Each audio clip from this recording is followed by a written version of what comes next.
We're at the Mandalay Bay Event Center in Las Vegas, Nevada for a special edition of World Championship Boxing. First, you'll see highlights of all 4 heavyweight bouts fought at Madison Square Garden last week. Larry Donald's annihilation of Evander Holyfield. Chris Bird's latest title defense escape. John Ruiz's comeback overhaul of Andrew Golota. And Hasim Rahman's best performance in 3 years. Then live boxing. Winky Wright defends his 154-pound title against Shane Mosley. These two fought once before in March, with Wright unifying the title on a unanimous decision. Too many times we say it's a must-win fight, but for Shane Mosley, winner only once in his last 5 fights. Tonight may be his final opportunity. If he loses twice to Winky Wright after having lost twice to Vernon Forrest, all of the publicity and the attention that made him an elite fighter may well have evaporated. As for Winky, a second victory would propel him into many possible fights at 154, 160 pounds. So the bigger money is just ahead for Winky Wright, but he has to get by a fighter who tonight must feel as though his career is on the line. Hello again, everybody. I'm Jim Lampley, along with HBO boxing analyst Larry Merchant, World Championship boxing expert Roy Jones. Welcome to this special edition of HBO's World Championship Boxing, which begins with a report on the state of the heavyweight division in the wake of last Saturday night's 4-fight pay-per-view card in New York, and 3 weeks prior to Vitaly Klitschko's title defense against Danny Williams, December 11, right here in this building at the Mandalay Bay, and live on HBO pay-per-view. Our report on the heavyweight division concludes with a live interview with Danny Williams, who's here in Las Vegas, and Vitaly Klitschko, who will join us from Los Angeles. Then, of course, the 154-pound championship fight between Winky Wright and Shane Mosley. Wright, as we told you, easily won a decision in the first fight, which took place back in March. That night, Shane Mosley had been the betting favorite. This time around, quite predictably, the odds are reversed. But first, we go back to last Saturday night in Madison Square Garden, where it had been hoped that the spotlight would fall on title holders Chris Bird and John Ruiz as they ground out very close decisions to hold on to their title belts. No such luck for the division. Instead, most of the attention in the wake of that card was paid to the first of the 4 matches we showed you. That was the depressingly one-sided wipeout of the now badly faded Evander Holyfield by one-time United States Olympian and now journeyman Larry Donald. Was it the end of Evander Holyfield's career? Larry Merchant reports. In his last 3 fights, Evander Holyfield has barely won 3 rounds. He has been beaten up and beaten down.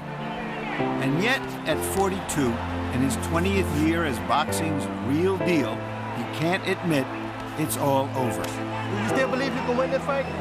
You believe it? He equates quitting, which isn't in his vocabulary, with retiring, which is inevitable. His denial isn't surprising because he has fooled the naysayers before, most dramatically when he knocked out Mike Tyson in 1996. A decade earlier, when in his 12th pro fight, he won the Cruiserweight Championship from Dwight Howey, he was recognized as the bravest of warriors. And yet that didn't automatically transfer to the heavyweight division. Despite his KO of Buster Douglas and his domination of George Foreman, a solid right hand stunned George Foreman. As a small heavyweight champion, Holyfield was widely perceived as a punchless overachiever. His battling style gained full appreciation, ironically, in his first loss to Riddick Bowe, specifically in the wildly dramatic 10th round, when Bowe pummeled him for half the round, but Holyfield somehow survived to pummel Bowe in the second half. Look at Holyfield! What a warrior! Reversing the tide of the battle. The champion now has Bowe wobbling. Asked what he was thinking of as he reeled around the ring, he revealed his singular mindset. He, knocked me pillar to post. But, within my mind, I said, I think I got him. His I can dig myself out of any hole attitude made him great. And today makes him, for most fans, a sad figure. Not unlike Joe Louis, Muhammad Ali, and Larry Holmes, at similar stages. Holyfield lands a right on the target. That attitude, though, drove him to recapture the title from Bo with an extraordinary effort. And they swing after the bell. Overshadowed only by an invasion from outer Las Vegas by the demented so-called Fan Man. A bizarre episode later matched when Tyson notoriously chewed off a piece of his ear in their rematch. But now, including his 2 fights with Lennox Lewis, he has won just 3 times in 7 years. A trend that anticlimaxed last weekend with his battering by the undistinguished Larry Donald. I remember watching Larry Holmes badly beat up Muhammad Ali and thinking, this is the end of my youth.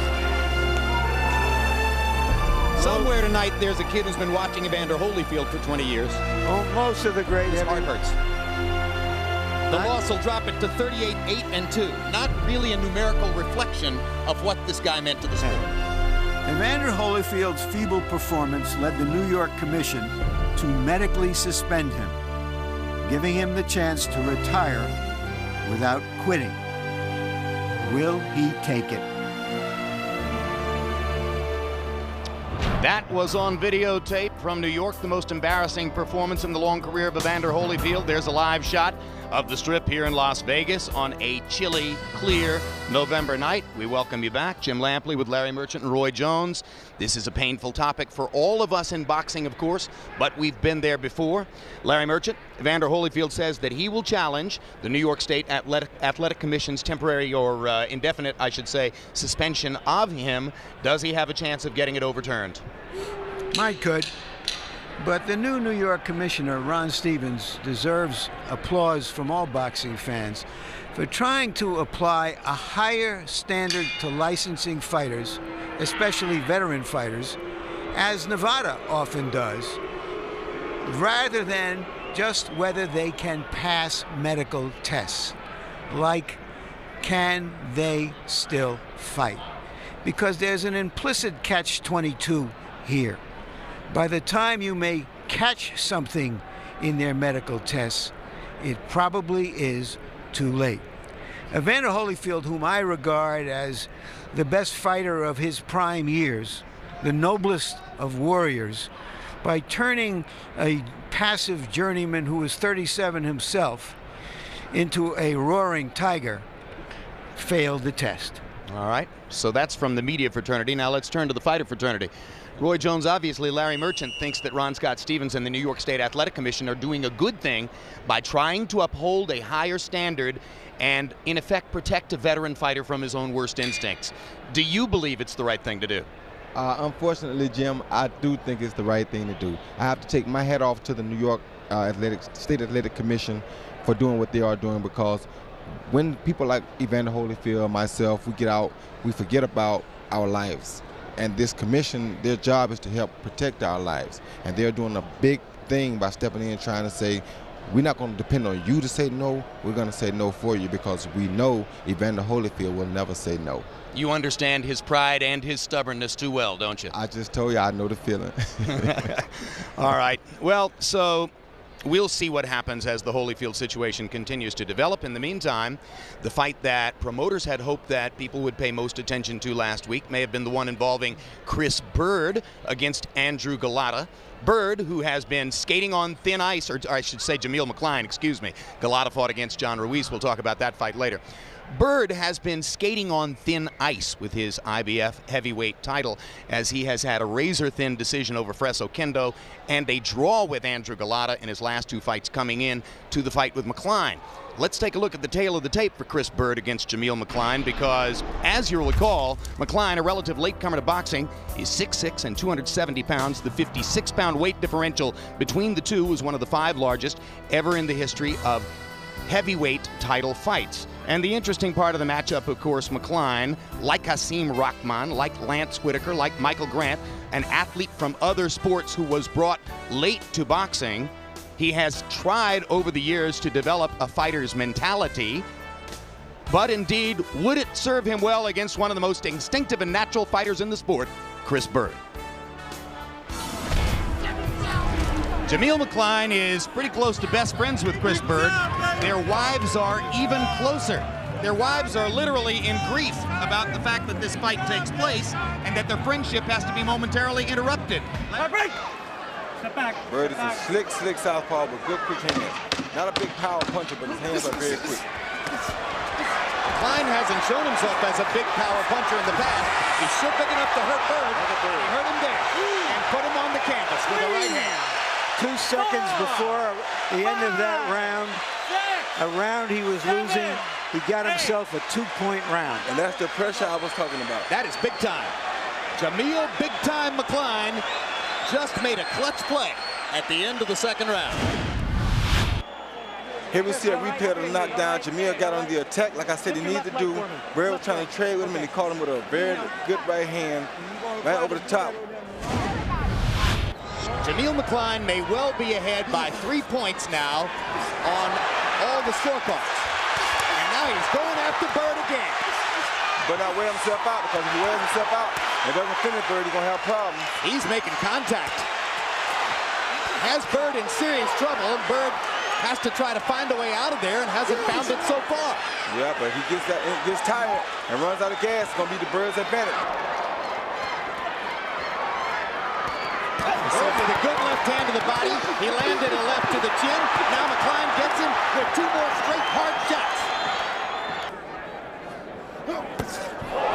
And that was a huge right hand punch by McCline. And now Bird's in trouble again. Let's see if Jameel McCline has a big enough punch to detonate Chris Bird. Right now he doesn't have the breath to follow up. So, as had appeared to be the case for both Oquendo and Galata in their previous fights against Bird, McCline appeared in position right now to win the fight after 6 rounds, leading by 7 points on one scorecard, although by only 1 point on a third scorecard. He was ahead on all 3 cards. But in the last 6 rounds of the fight, Bird seemed to loosen up, and the taller, larger McCline began predictably to tire. As Bird let his hands go, he was able to take a few more chances against McCline as McCline's punching power went away down the stretch. Chris Bird mounted the rally that ultimately would bring the scorecards very close.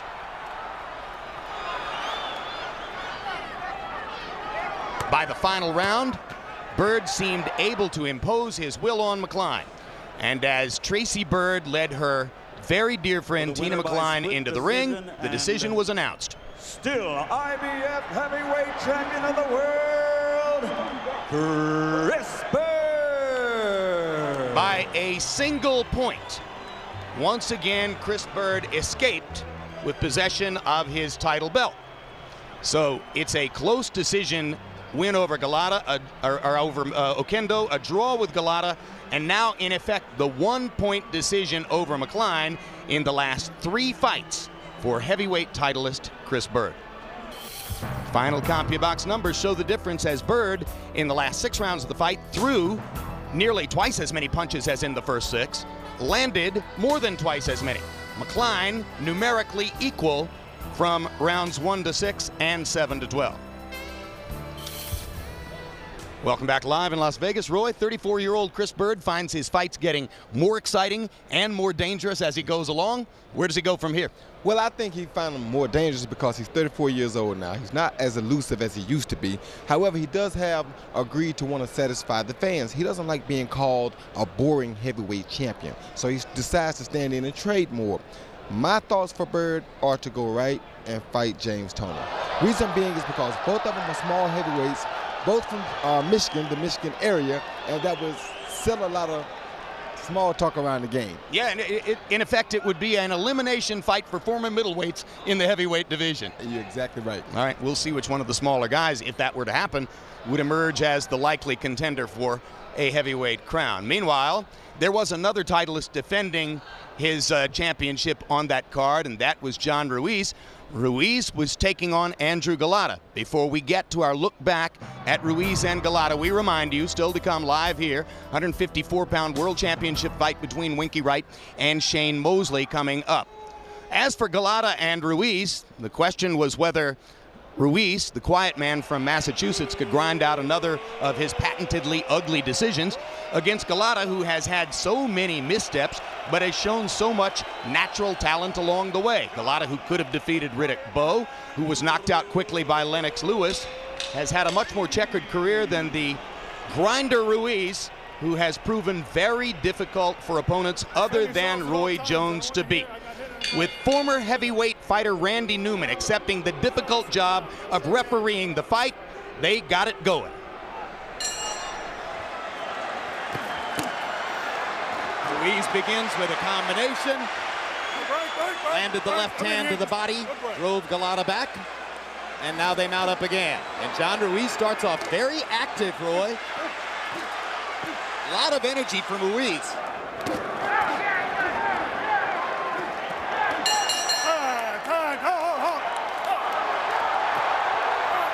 Now here's the first instance, and as Sam Colonna, the trainer for Andrew Galata, comes into the ring, Norman Stone runs all the way across the ring, puts his hand on Colonna's chest, and pushes it. You want to control him? You want to control him? A good right hand. John Ruiz. And another right and left on the face of Galata. That's enough. You know what's right. You know what's wrong. Let's go. Ruiz has begun both the first and the second rounds by getting off with combinations against Galata. Oh, There's good a right hand. right hand that dumps Ruiz onto his seat. And there you see the skill of Andrew Galata. He's always had the skill, always had all the tools to be heavyweight champion. Now let's see what Ruiz does. Will he start to clinch?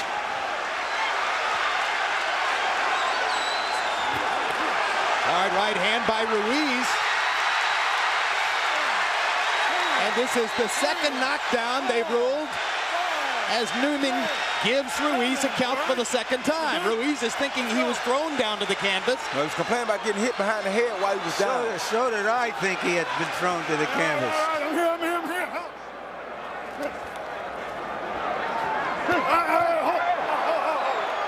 right, that's a point. Now there's the first point deduction. Randy Newman promised it. Don't do it again. Time. Tape up the glove. All the time you want. He was hurt, and you stopped it. That's all. What a PJ you turned out to be. What a piece of... You got no fucking balls, you sucker. All right, let's go.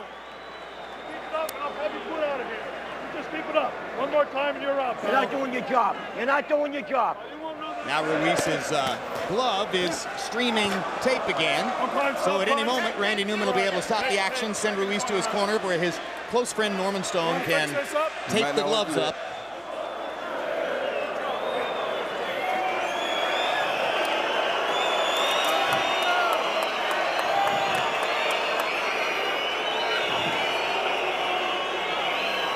I'm not going to do what you're doing. And jerk off. Okay, get him out. Get him out. Him out. He's ordering Stone out of the corner. Come on, son. Did he get there? They want you out of the ring. You want me out? I'll sue you for everything you got, you. Harold Letterman, our in-house historian, is saying that this is unprecedented in his view. He does not remember a trainer ever being thrown out of a corner. Come with me, please. Me and you, that's it. Keep your hands off me. Hey, Alex, you take over.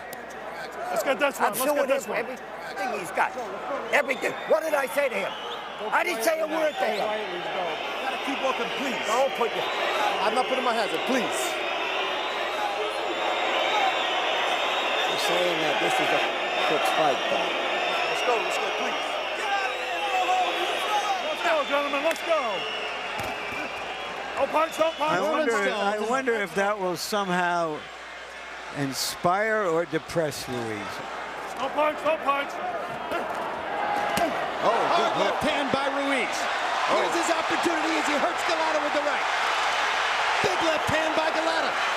Now they are trading power shots.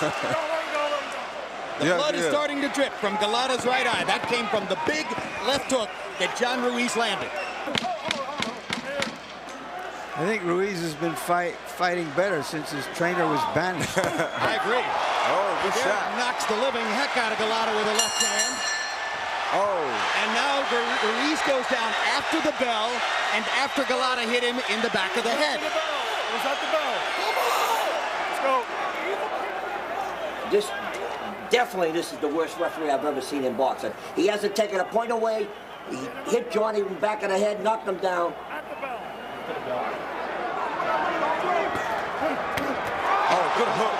Good hook. Another big left hook by John Ruiz. Oh, good shot. Work out. Johnny Ruiz has landed some hellacious shots down the stretch. Oh, good right hand. So John could wind up winning a majority of the rounds and losing the fight. It's possible. But if the fight was on the table here in the 12th, you would have to think Ruiz won it. The winner by unanimous decision and still WBA heavyweight champion of the world, the quiet man, John Ruiz.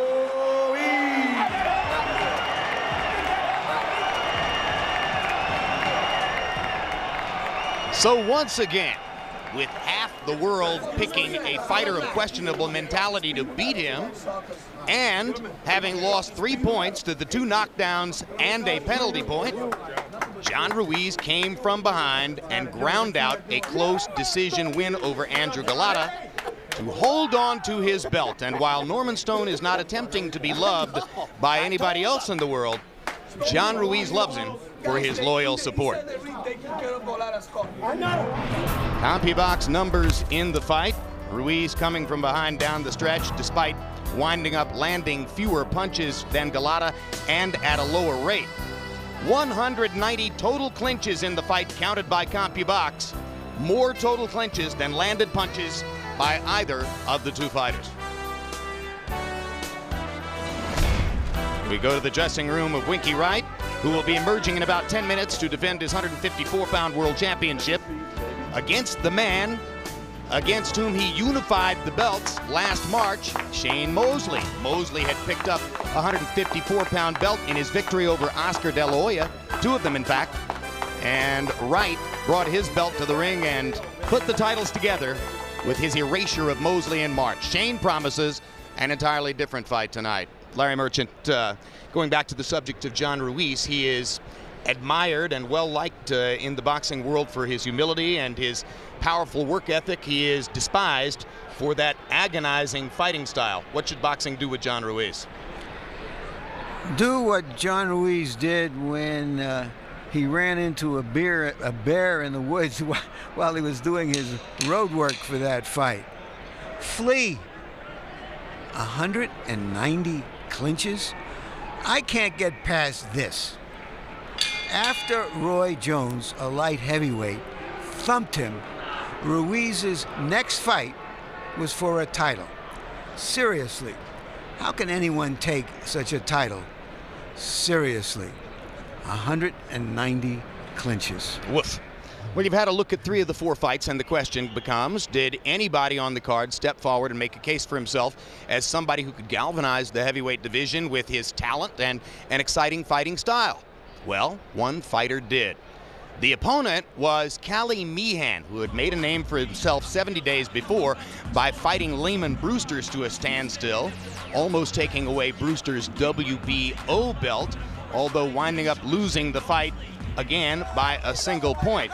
The opponent, Asim Rahman, who held the heavyweight championship for 7 months in 2001 and then went winless in 4 fights immediately thereafter. This time, Rock resurfaced. What Rockman is doing here, though, is just trying to impose his will on Meehan. Oh, good shot. Stop. He obviously did his homework. He saw that by Brewster letting his man come at him, man's better when he comes forward. That hurt him. The overhand right hurt him bad. He's wobbled Cali Meehan here, and he's got 30 seconds left in the 2nd round as he attacks him against the ropes. Asim Rahman's just too quick. Way too quick for Cali Meehan. Too powerful. Kelly doesn't hit hard enough to keep Rockman off of him. That's right. Rockman is pounding Meehan from pillar to post. And you saw Kelly Meehan land a solid right hand out of the corner. Rockman didn't even back up. I got him. The right that Rockman is landing to the body is a very good punch for Rockman. Meehan looks exhausted, Roy. If you keep taking that right body shot, you're going to see that he is exhausted, not looks.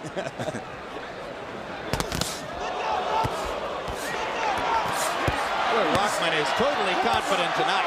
And he's busy. That's what I like about it. Just hammering Kelly Meehan. Meehan almost went down then. His legs are wobbly. Look at him holding the top rope there. Oh, good shot. That was some right hand. Good uppercut. Rockman's really mixing up good tonight. Now Meehan's trying to fight his way out. He can't stop this. You wonder when Eddie Patton might stop this. No, he won't stop it because Meehan is fighting back. That's a good point. Come on. Out of here. Let's go. Meehan smiles at Rockman as if to say, good shot. Good body shot. He wants to go down from that body shot real bad. He don't want to go down, but that body shot took, good, another body shot. Oh, another good body shot. Well, I guess Kelly Meehan can take some punishment. He won't keep taking this, though. He's going to stop it shortly. Oh, there you go. There he fights back and makes it out of the round by throwing that one right hand to the body. He's about finished. And his corner says we're not going to send him out again. The trainer just waved his hand to the referee, Eddie Cotton, and that's the end of that. Knockout victory for Hasim Rahman. Larry, I'm ready to fight one of these champions on this card tonight. I'm ready. I stay right here. Let one of them come out. We can do it tonight. I'm ready. I'm focused. I'm full-time fighting. Who is your preference to fight next? Klitschko, Ruiz, Galata winner. It doesn't matter. Whoever make the most money to me, whoever gonna bring the most money to you, if it don't make dollars, it don't make sense.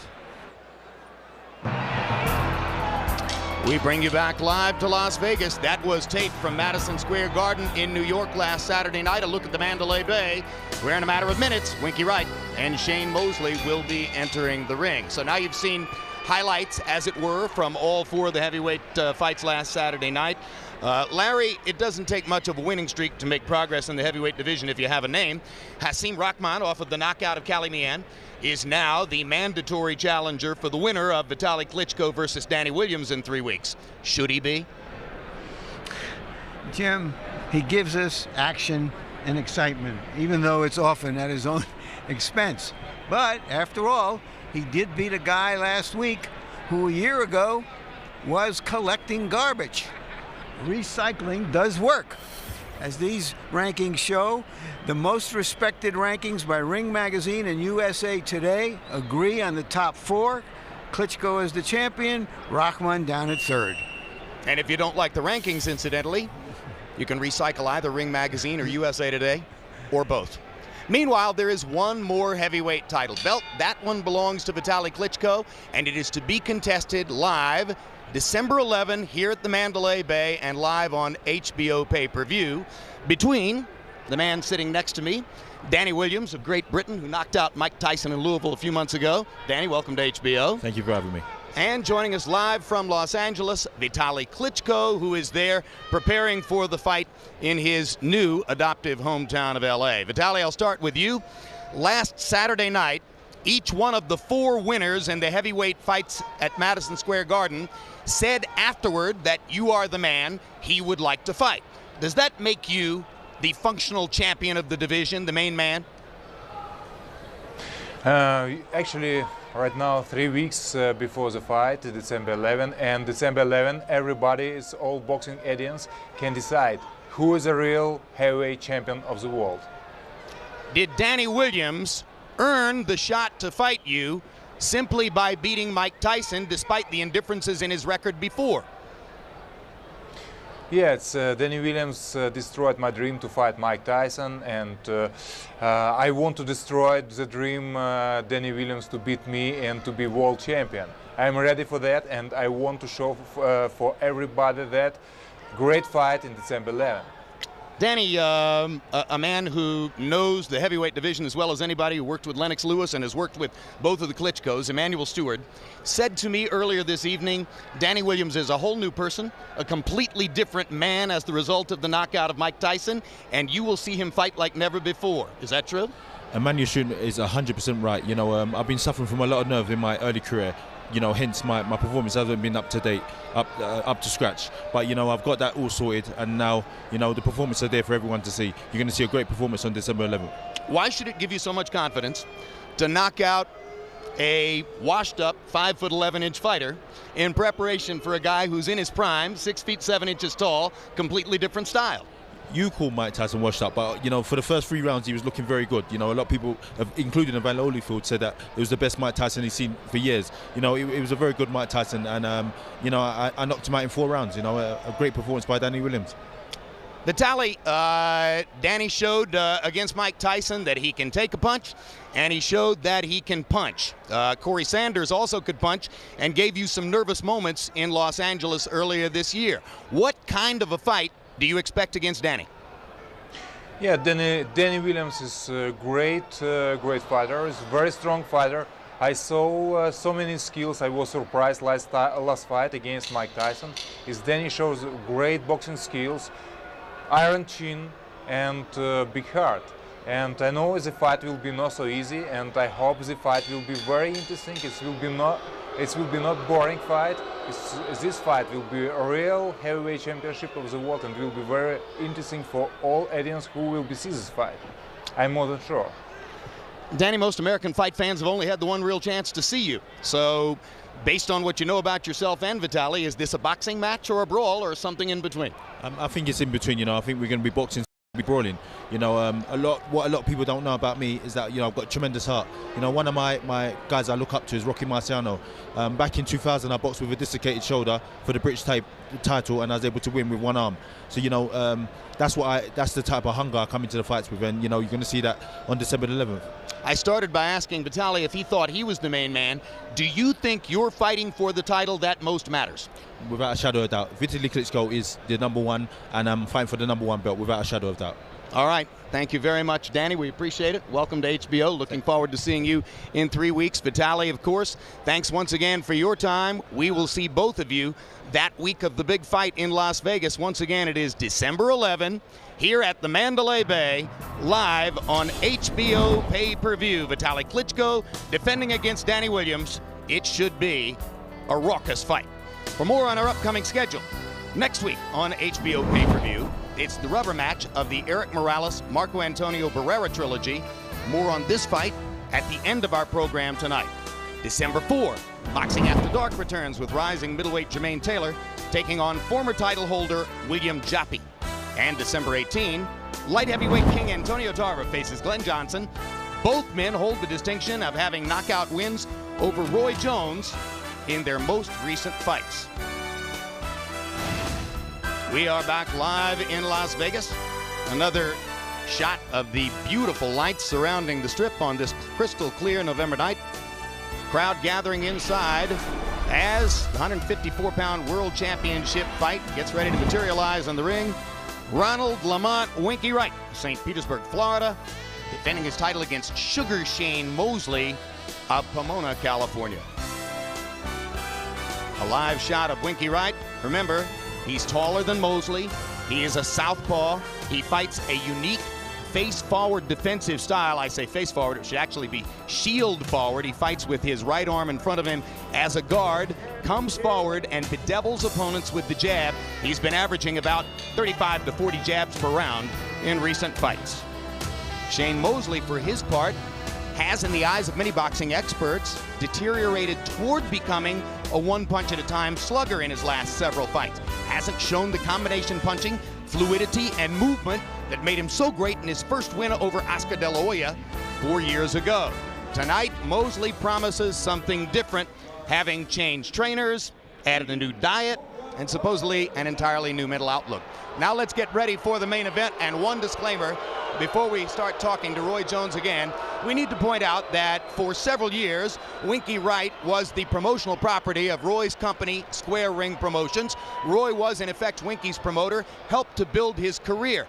Tonight is the last fight on the contract. Roy Jones has done nothing active involved in the promotion of the fight, has not been directly involved recently in Wright's career. He does receive a financial reward from tonight's fight, but has no future stake in Wright, and therefore no axe to grind one way or another whether Wright wins the fight tonight. With all that having been said, champ, let me ask you about Shane Mosley, because nobody in the sport knows more about father-son relationships and how they can affect fighters than yourself. You dealt with this on your own terms early in your career.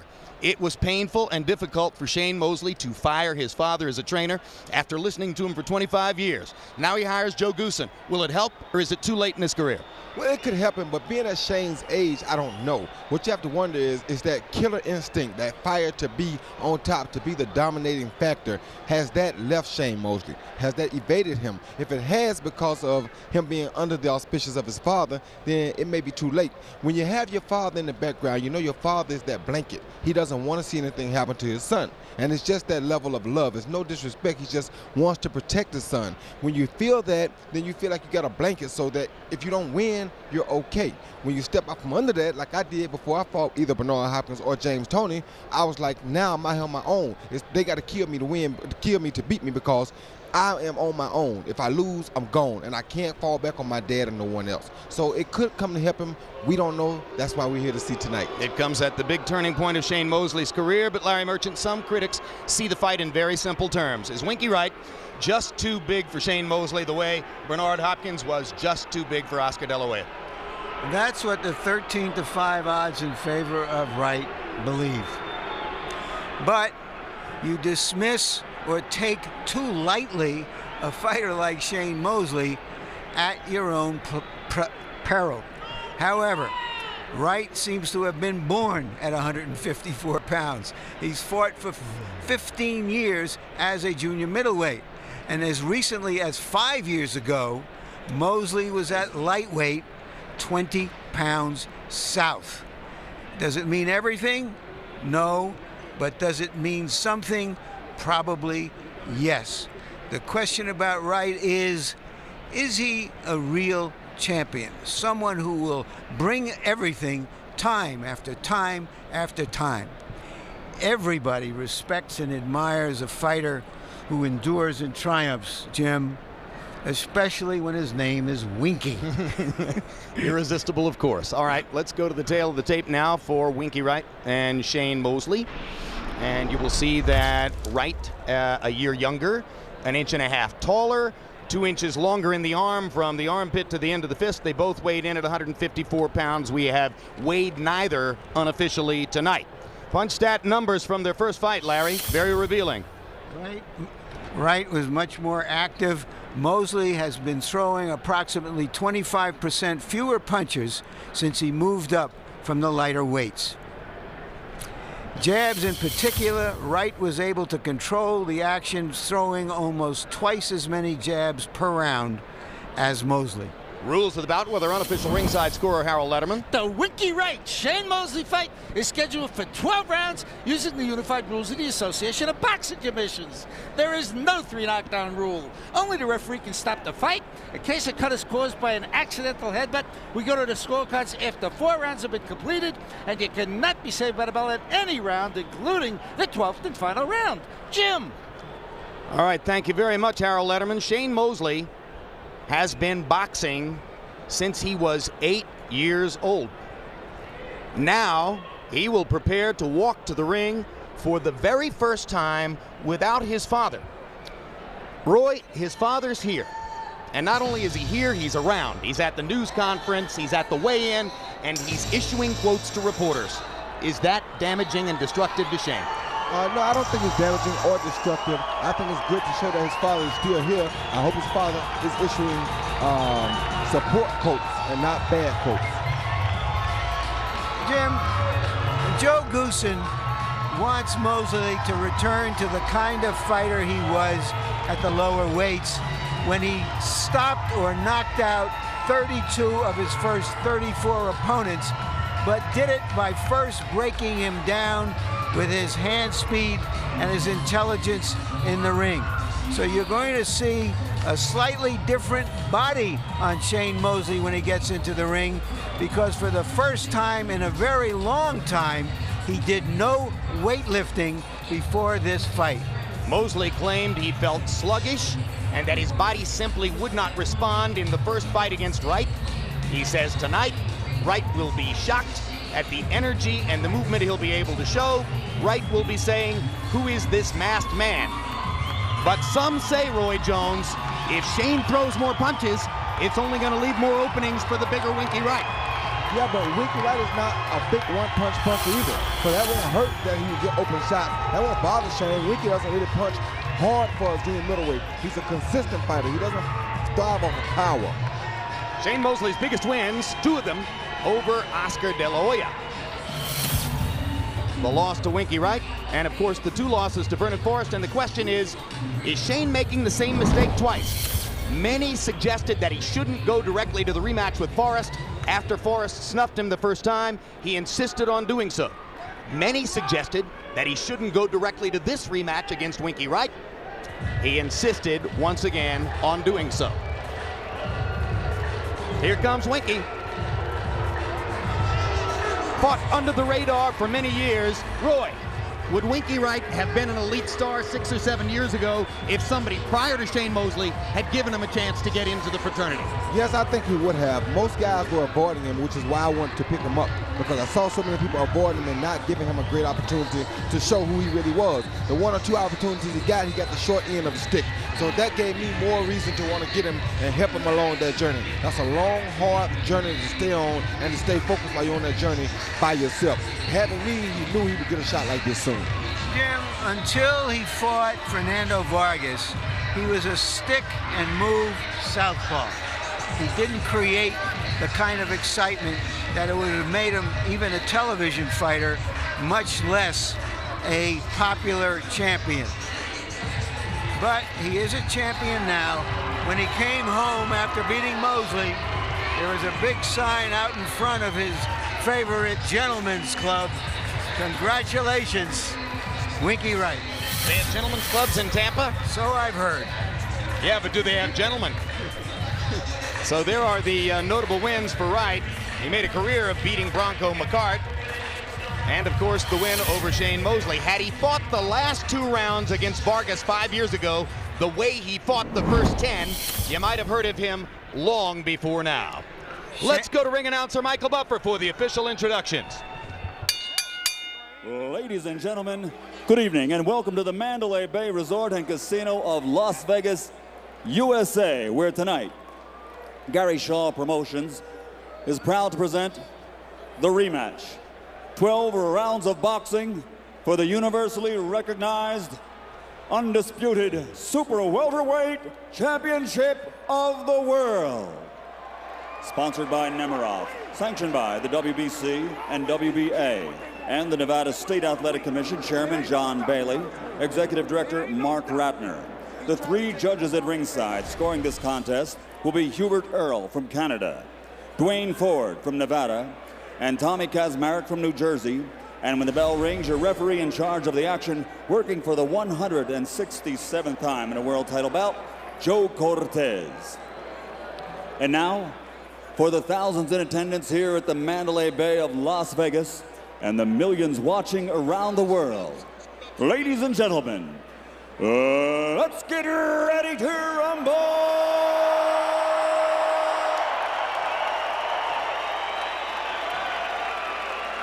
Introducing first, fighting out of the blue corner, wearing light blue with black, official weight 154 pounds, professional record 39 victories including 35 knockouts with only 3 defeats and 1 no decision. From Pomona, California, the former lightweight, former welterweight, former super welterweight champion of the world, Sugar Shane Mosley. And his opponent, across the ring, fighting out of the red corner, wearing dark blue with white, Official weight, also 154 pounds. Professional record, 47 victories, including 25 knockouts, with only 3 defeats. From St. Petersburg, Florida, presenting the reigning, defending, universally recognized, undisputed super welterweight champion of the world, Ronald Winky Wright.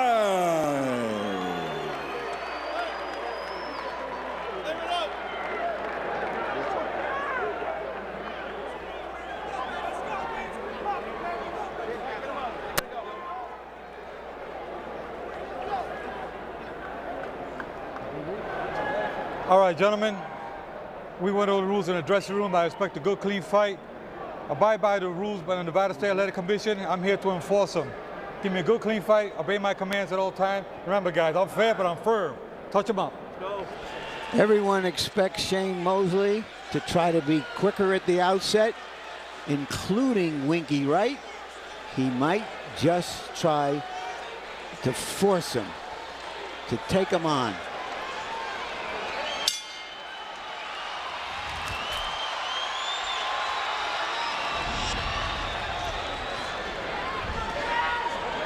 They meet in the center of the ring. Shane tries twice to jab.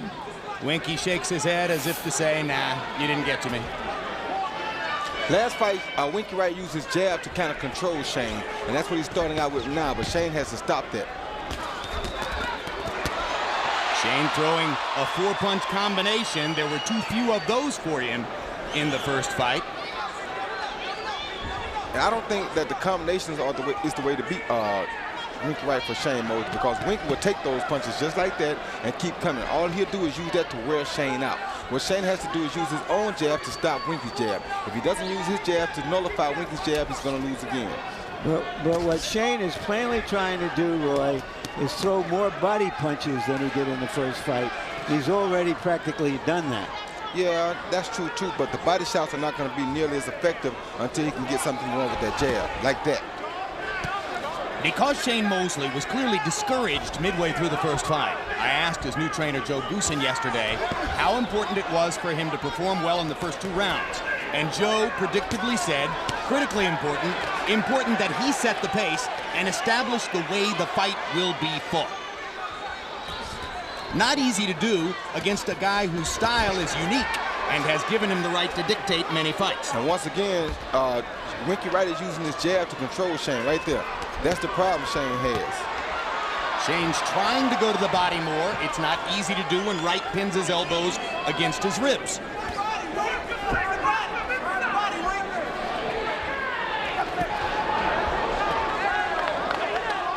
Wright is trying to walk Shane down, wear him down, remind him of what happened in the first fight.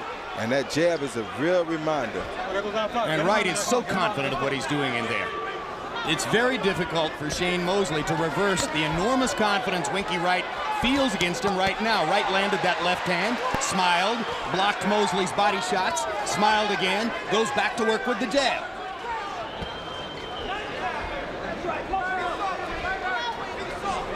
One reason that Wright's right jab is so effective is that he is a right-hander.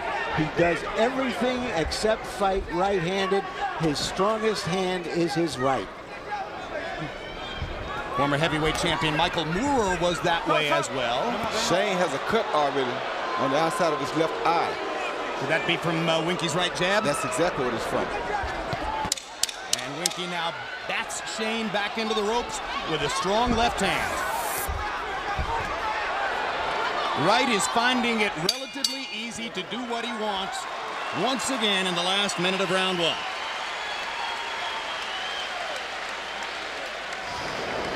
Not cut, look like it was blood. Short step on one, stand still. You're going to give him momentum if you do. Good. Relax, relax. Relax. Keep the jab on his ass. More left hands this round. When you end up inside, let that hook go. Let the hook, let the step back hook go. Get room. All right? Calm, just like you are. That's so perfect. That's so perfect what you did. Let's not change a thing, okay? When you feel those, you're coming up on those ropes, turn and get to the big part of the ring. Here's that water, don't spill it. You hear me? A couple deep breaths now. Real good. Just be sharp and cool like you are. Don't waste nothing. We got plenty of conditions. Don't stand in front of them and let them touch you. Dan Birmingham, Winky Wright's trainer, has been with him since he was 15 years old. Joe Goosen making clear in that conversation with Shane Mosley, he wants him off the ropes in the middle of the ring, but he wants him moving. Doesn't want him to stand in front of Wright and let Wright touch him. That's what happened way too frequently in fight number 1. Body shot by Wright. Mosley seems a little uncertain. He throws a choppy left jab, and Winky throws a longer right jab, and Shane's jab doesn't have a chance against Winky's long jab. Unless he can find a better angle. Or do what he just did then, go left and right and get inside of the punches. It's not going to be a better angle when you're facing a southpaw. CompuBox numbers in round 1 demonstrating exactly what Roy says about the problem of Shane getting to Wright. CompuBox found Wright landing 22 out of 45 and Shane only 5 out of 59. All body connects. In other words, CompuBox didn't see Mosley landing a single punch on Wright's head in the first round. I don't believe that number. Now that's not true. He did land a few shots to the head. They just weren't power shots.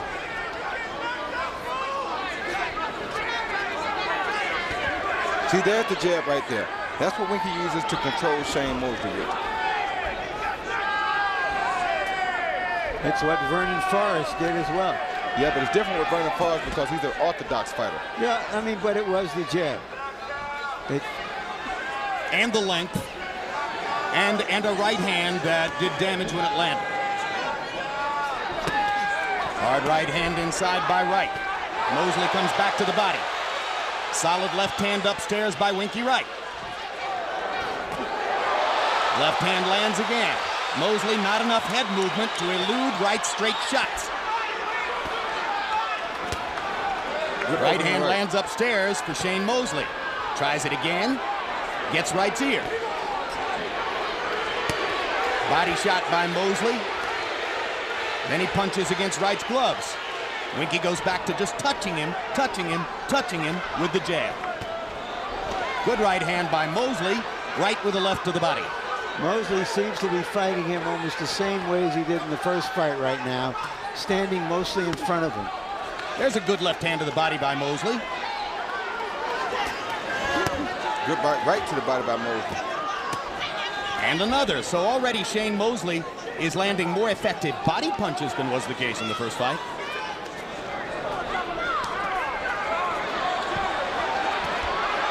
There's a good left hand by Wright, and Mosley with a disgusted expression. Now he's using the pity-pat punches to nullify the jabs on him. That's what he has to do all night, though, if he wants to win this fight.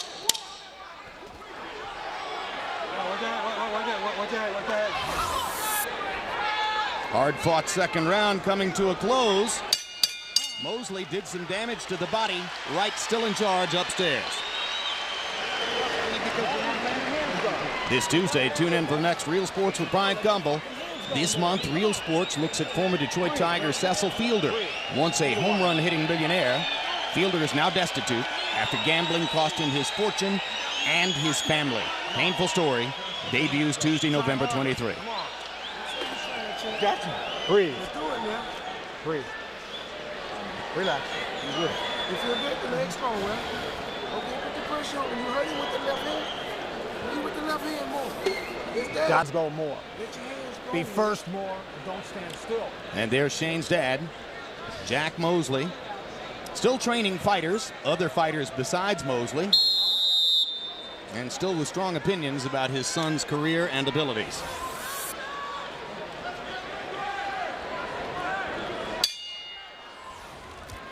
CompuBox numbers in round 2, way more even. Wright 16 out of 57, Mosley 12 out of 46.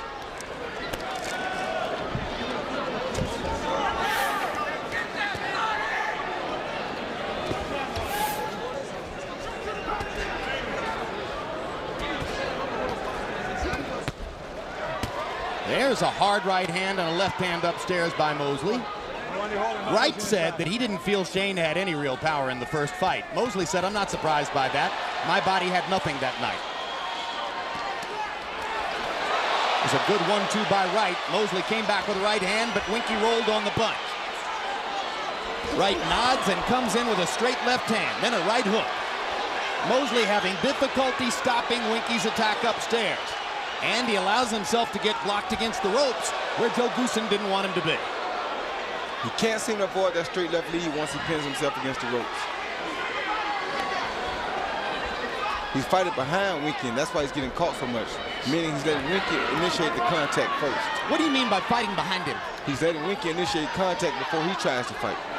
Wright comes forward like an armored vehicle, occasionally letting those rockets go. Wright's left hand is picking up steam as this round progresses. There's a hard right to the body by Wright. Backs Mosley into the ropes again. Still going to the body. Look out for that left hand upstairs. Left hand to the body and then upstairs, and he lands it again. Shane comes back with a right. But one punch at a time now for Mosley. Well, he looks very discouraged at this point. Body shot by Wright looked a little low. Joe Cortez tells him to keep it up.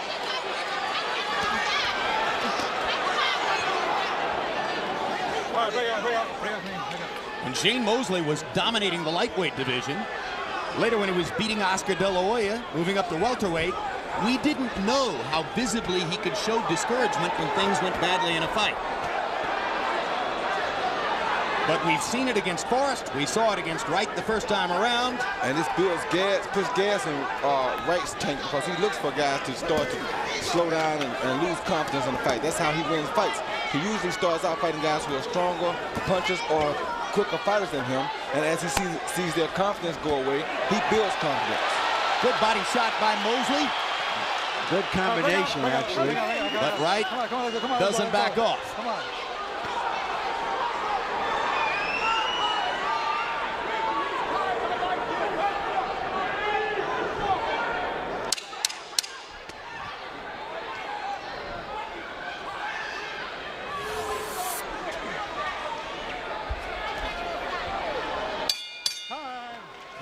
In the books. And though the fight is somewhat different than the first time around, the results don't appear to be differing yet. Over there. That's why he stalled out here. Did you know that? And then backed up when you came out and took some deep breaths. We're just getting going now. Look at me. You've got to have this mentality. We're just getting going. We're going to save the best for later on for this guy. You just keep picking, being calm and cool. Keep the walk going. Put some ice on my neck. Put some ice on the neck. You understand what I'm saying? Keep him, look at me, Shane. Keep him turning. Okay, keep him turning. Use your feints a little bit more and jabs, drawing him in. Here you see Winky inside, feeling real comfortable, landing a few shots. There's a good left undershot. Shane tried to counter, but Winky's initiating all the attack. Here Shane countered the jab with a right hook, which is a great counter for that jab, but he has to do more of it. Told you coming into the fight, Wright has been averaging 35 to 40 jabs thrown per round in his very good performances. Already tonight, Wright landing 11 out of 34 jabs per round by CompuBox average. Mosley 2 out of 22. Harold, how do you have it through 3? Okay, Jim. 30 to 27, 3 rounds to nothing. Ronald Winky Wright. Jim, I gotta tell you something. When you fight a southpaw, you gotta back the guy up. You gotta get off first. You gotta back him up. Shane Mosley's just not doing it. Winky Wright taking the effective aggression the entire fight. Great defense. You gotta give him credit for that defense. Whenever Shane goes to the head, he blocks it with the forearms, and that's not the scoring area. Shane Mosley just landed a good left hook, one of his better punches in the fight so far. Some judges might have given the second round to Mosley. I'm not sure why you have to back a southpaw up any more than any other fighter.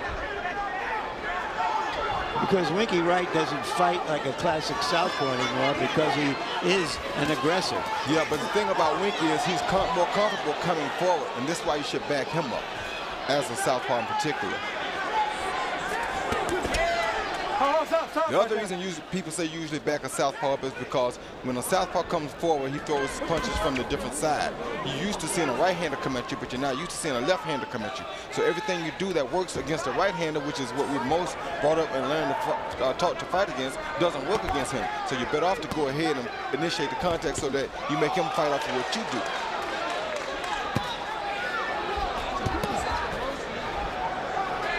See right there, if Mosley pushed the attack there, Winky would be in a little bit will be uncomfortable. But when he lets him stay comfortable, then Winky's not going to burn as much energy, and he's in his comfort zone. Oh, stop right there. Don't pull the head down. Don't pull the head down. Let's go.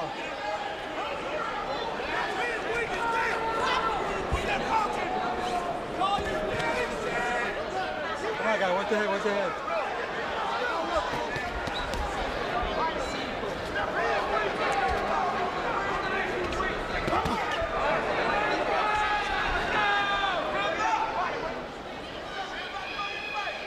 And Winky's definitely the stronger guy here.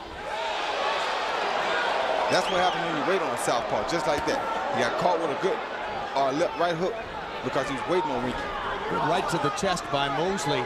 You made an interesting statement there, Roy Jones. Winky Wright is the stronger guy. I ran into a sculpted weightlifter in the lobby who said, how in the world can you say Wright is stronger? Look at Mosley's body. What's the difference between boxing strength and weightlifting strength? It's a lot of difference. Mosley's body is compact and built for short-term strength. Winky is not built for short-term strength. He's built long and lengthy. That's overlasting strength. That strength will last you the whole night. Shane's strength is only for a short period of time. Weightlifters grab weight, pick it up, and go up with it and down with it, and they're done. We have to be able to maintain for 12 rounds. A weightlifter never would go 12 rounds.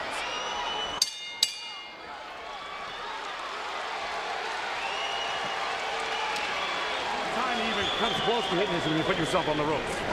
Okay? Stay off the ropes. I'm telling you right now, I'd rather see your body on him, turning him, than giving him that punching room right there. You know what I'm saying? Because you're getting in your best shots. You're getting your best shots when you're off on angles and closer to him. For the jab. Use the feint and follow it with the left hand sometimes. A jab, 1-2, all right? Feint, 1-2, bang, then slam the body. You heard him, Wink. Just keep the jab, like Dan said, trick him with the jab. And there's another shot of Shane Mosley's dad, Jack, and I am told that he has moved from one seat to another and gotten closer to his son's corner. Whether that indicates that Jack is going to attempt to become a part of the conversation in the corner remains to be seen, but maybe he just wanted to feel closer to the action. Round 5 begins. Winky Wright feeling very confident and comfortable after what he's done in the first 4 rounds. A little bit freer swinging offensive performance than in the first fight. Well, Wright's fighting like a guy with aces up, looking for a full house. CompuBox numbers to support my assertion that it was a little bit freer flowing offensive performance. Wright averaged 57 punches thrown per round in the first fight. Tonight he's averaging 63. Mosley, 52 a round in the first fight, 52 a round tonight. Good left hook by Shane Mosley. Winky can answer right back with a straight left lead, though. Double left hook by Mosley and a hard right hand on Winky's chin. And another right hand on Winky's chin. And that hurt Winky. That hurt Winky. What in the world is Wright? Hurt Winky. Wright seemed determined to show Mosley that he can't hurt him. Well, he didn't show him the truth because he did hurt him. Yeah, and he went to his body, which was really smart, Roy. Yep. Before he hurt him, he went to his body. Wright dropped his hands, and Mosley took advantage of the opportunity to hit him in the body. That was smart. Come on, come on, hey. Come on, stop the talking. First half of this round belongs to Shane Mosley, as Wright is either taking a vacation or showing off. He's waiting too much. He's going to get caught. Keep waiting like this. You think he's hurt more than he's showing? Yeah, he's hurt more than he's showing. But he doesn't care. This is his style of fight. He's been doing this his whole career. He wants to make Shane work himself down so he can put the pressure on Shane. You got to know Winky. Good body shot by Shane, but that's smart. So he's setting Shane up for more discouragement in your view. Basically. Oh, there's a hard right hand by Wright upstairs. Another hard hook by Wright. Winky seems to have gotten his energy back. Starts off with the jab again. Another right hook. Good body shot right to the body. Those are good body shots Shane's throwing.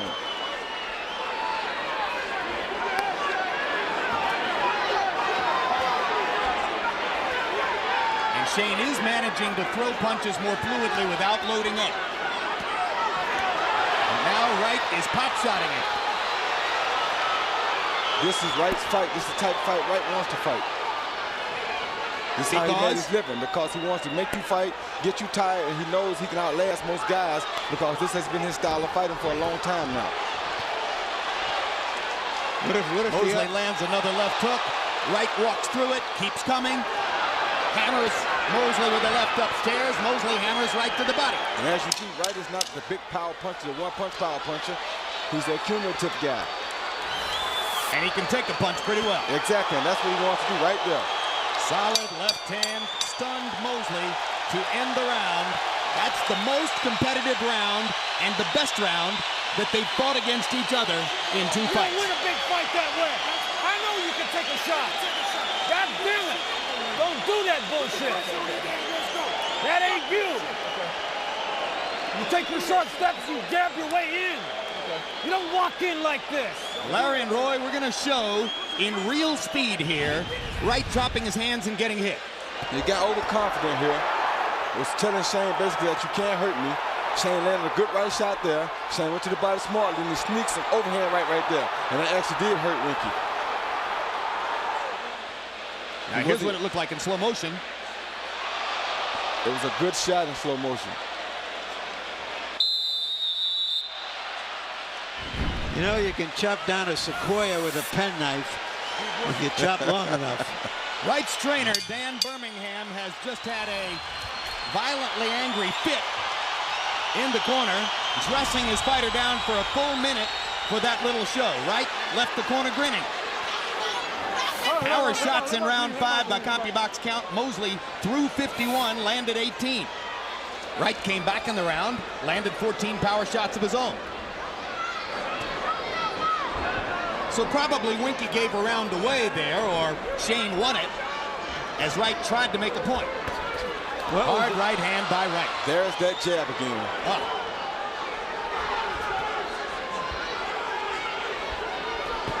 I would say that Winky's punches are stiff, but not really hard. No, the heavy punches.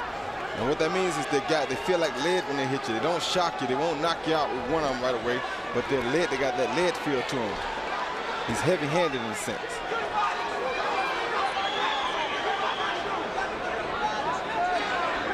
But as I was saying earlier to you, Roy, off camera, Winky's so confident of his ability to win rounds that he doesn't feel any urgency about knocking people out. No, he doesn't. He just feels like he's going to keep this pressure on like he's doing now and walk you down, make you tired, and outwork you. That's how his whole career has been based. He outworks the good fighters. He don't outbox them, he outwork them. Shane Mosley lands a long left hook. Wright goes back to the right-left combinations that have served him so well.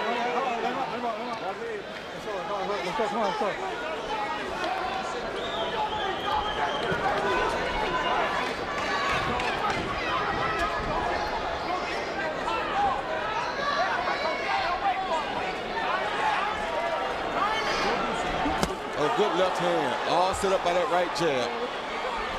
And Shane is waiting, and this is what you get when you wait on the southpaw. Quick little right hook caught Shane right on the chin. Wright does it again. Stop. Break out. This is why they tell you not to wait on the southpaw.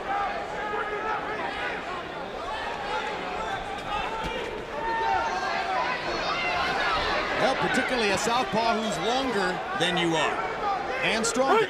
Break out, come on. Somehow or another, Mosley has to get inside of Wright. Another big left hand lands flush for Wright. Mosley, after throwing the combination to the body, backed off. Another quick right hook by Wright. Good jab to the body by Mosley. But Wright is very, very comfortable right here. This is where he wants to be. This is the fight he wants. He has Shane backing up. He does what he wants to when he gets ready. This is the fight Winky Wright wants against any fighter. He's got such a quick release on the right hook and the left when he gets inside. It's very tough to stop him. No problem. No problem. Keep short stepping him. That's all you got to do, Wink. That's all you got to do.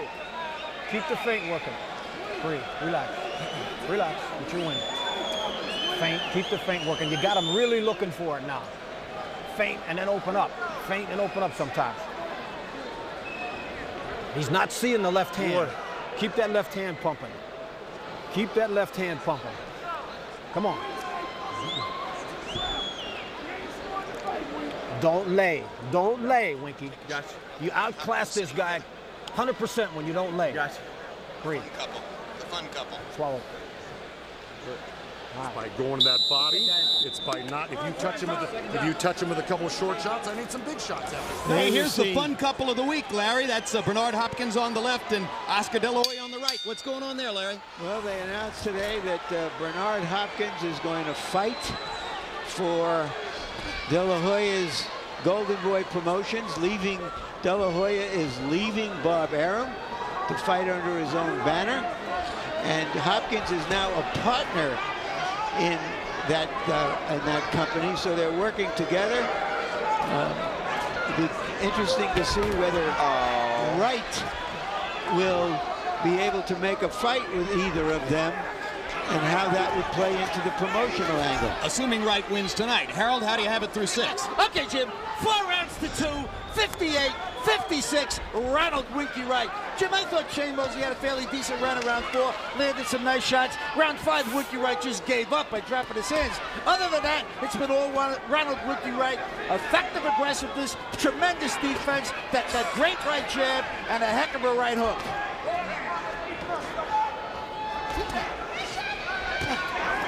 Good jab by Mosley. That treat to see Bernard and Oscar together, that just looks so adorable to me, you know. Oscar getting into business with Bernard Hopkins. Yes. He is a brave man, isn't he, Roy? It's so adorable, you know. Care to make any categorical predictions as to what will come of all that? None. Some people are laying odds of when the first lawsuit happens. And the over-under is what? 2 months? 2 weeks. No, but I think it's a great move for them if it continues after their careers. Yeah, that was a good combination by Winky Wright right there. Followed by, concluded with the hard left hand over the head. Shane Mosley, 2 hard right hands to the head of Wright. Mosley at 135 was a devastatingly hard puncher. Wright insisted to us yesterday that he was a powder puff in the first fight. That may be a little bit too scathing. But clearly, Shane Mosley at 154 is not the punching scourge that he was in lower weight classes. No, and he doesn't have the late confidence that Winky has, because Winky fights this late style of fight. Shane doesn't fight no late style like this. Shane is an early car. He's a sprinter. He usually gets to the 50-yard line first, and then he kind of hangs on the rest of the night to win the fight. Yeah, but conversely, Wright fighting a smaller guy isn't showing any power either. Well, I mean, Wright never showed that one-punch power. He's showing power, but not one-punch power. He's never been a one-punch guy. He's always been an accumulative guy. Mosley did mount a big comeback on the scorecards down the stretch last September against Oscar De La Hoya in the one big win he has had in recent years. I see either an abrasion or maybe a slight cut, more likely an abrasion on the side of Winky's right eye. Hold on.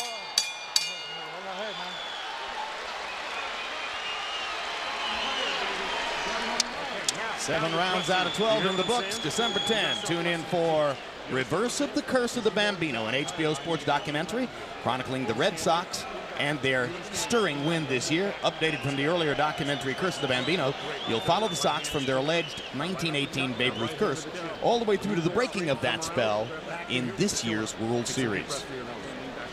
Shane, we're going to win this fight. It's the last thing we do tonight. We're going to win this fight. You hear me? Okay. It's all about a matter of who's got the waivers right now. Okay. It's a matter of willpower. You understand me? You got the willpower for me tonight? Or are you gonna? Hey Shane, we got 3 months of training invested in this. Okay. Now just pull it up. Take a deep breath. You got the heart for this? Jump on him. Jump on him. When he goes straight to the back. Come on, easy. All right, seconds up. Dominate. Come on.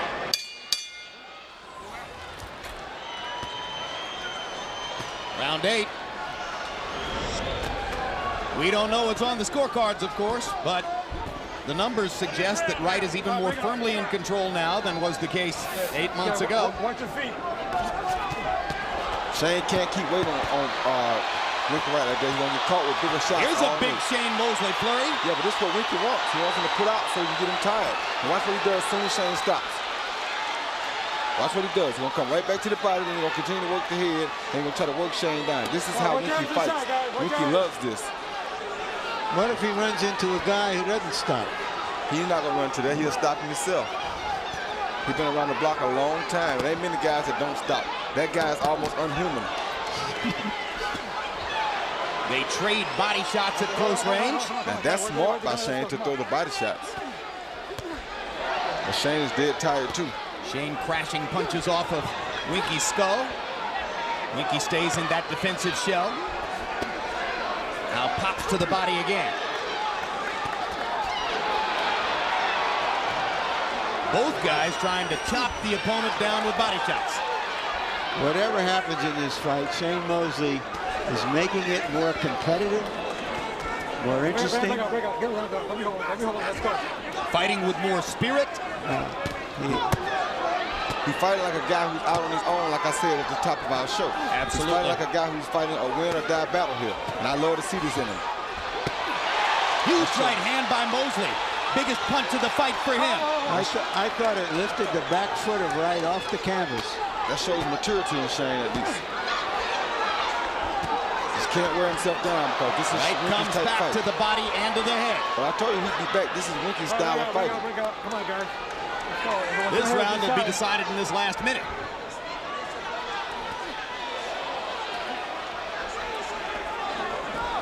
I don't want to hold it. Let him hold. Come on. All right, let's go. Come on, let's go. Stop holding the head. Stop holding the head. Best punch of the round so far was Mosley's right hand. Both guys have had some solid connects. All right, stop.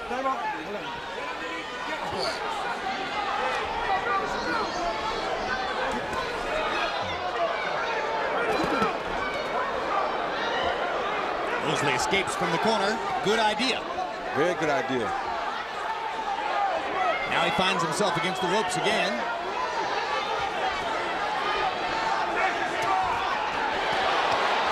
Fights his way off. Looks like Mosley is trying to stop his jab by holding his right with his own left. Yeah. That's a round that judges may have given to Shane Mosley, narrowing Winky Wright's margin on the scorecards. Turn it on him and listen to me. You have to listen to me. Remember I told you we were going to turn it on him in the second half of the fight? This is what you're doing now. This is what you're doing. You're killing him. Now, no matter how many punches you're throwing, nothing stops us. Nothing stops. Do you hear me? Nothing is going to stop us. You keep staying inside with them. Get your hands back up, keep them short, and be explosive.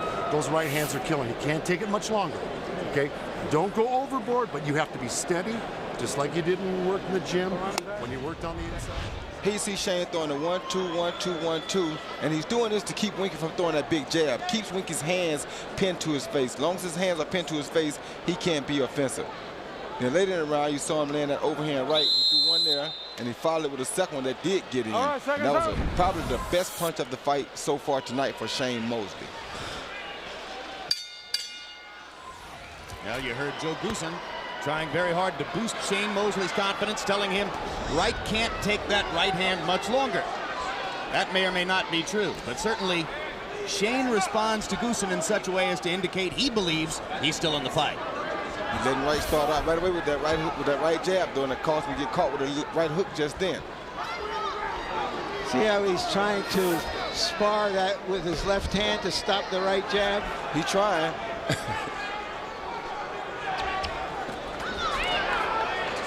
And so Wright uses feints to set it up. Good left Mosley hook, lands an excellent left hook. Stepping in. There's that right hook again. So they trade hooks. Body shot by Wright. Mosley with the combination in return.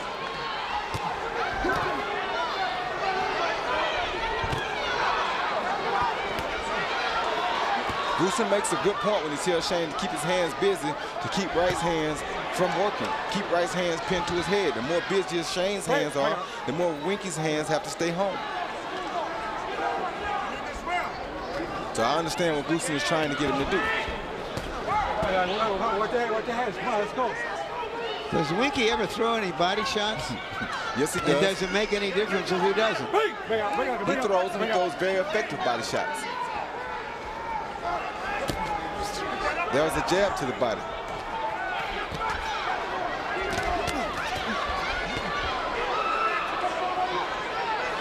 Shane Mosley hired Joe Goosen partially because he's known him since he was 12 years old. He's fought against various of Goosen's fighters in the past and knew what style Joe trained in, and most particularly, Goosen has achieved a major resurrection in recent months with Diego Corrales.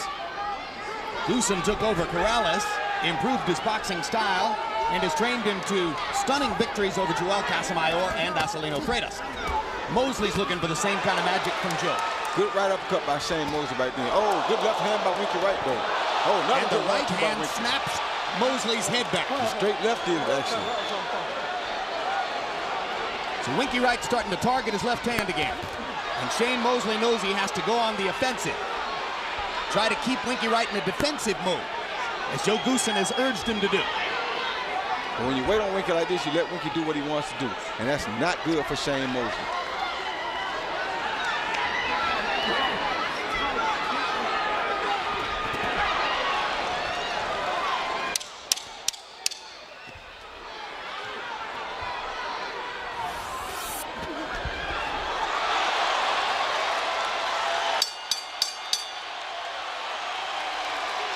Both fighters play to the crowd. Listen to me. And we've got 3 rounds to go.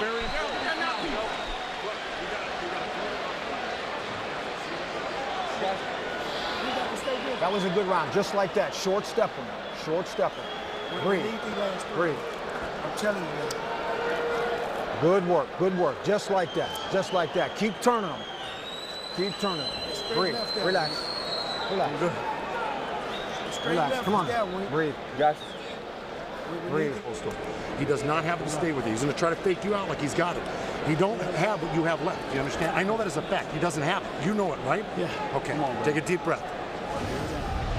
Here you see Shane waiting on Winky again. Winky throws the jab and boom, catches him sitting still with the left hand.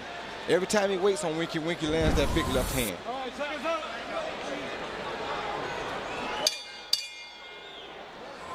Wright's punch output is dropping as the fight goes on. And no doubt, Wright's punch output is dropping because Mosley has been far more offensive and effective in recent rounds than was the case in the first fight. Harold, how do you have it through 9? Okay, Jim. 87-84, 6 rounds to 3. Ronald Winky Wright. Jim, I gotta tell you something. One of the reasons why Winky Wright is always so effective is great ring generalship. He keeps the guy on the end of his shots at a proper distance where he can pop him with a right jab and Mosley can't get to him. In other words, he keeps the shorter man away at the, at the right distance where he can whack him with that right jab and then come up, of course, with the straight left. Ring generalship. Mosley cartwheeled over Wright all the way to the far side of the ring, and Winky turned around and hit him with the left hand. And now hits him with 2 more straight left hands. Clean left hand. On the button. Mosley lands the right through the guard there. First 2 were blocked. But see, the harder Shane punches, the harder Winky tries to come. And that's to take the confidence away from Shane. Dan Birmingham continually asks Winky to short step Shane Mosley. What's that, Roy? He tells him to take short steps and walk him down. Keep taking short steps and walk him down. Don't step big and take short steps so that you can get your feet down and react quick if you need to. See, those are big steps like that. You don't want to take those big steps like that. The shorter steps would mean shorter punches, more controlled punches. Bring up.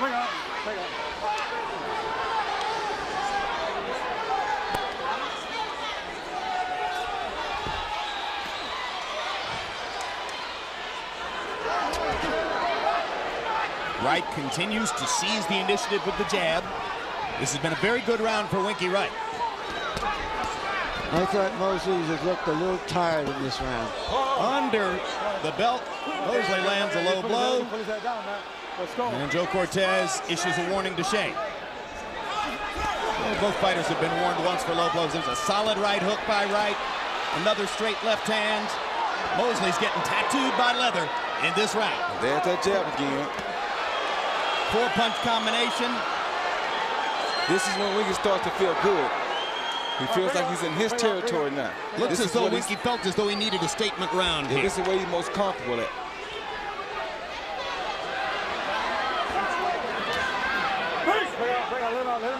Shane Mosley seemed to have been generating some momentum in the fight, but Winky Wright has brought it momentarily to a halt with his performance in this round. And we'll go to the championship rounds with, once again, Wright seemingly on top on the scorecard.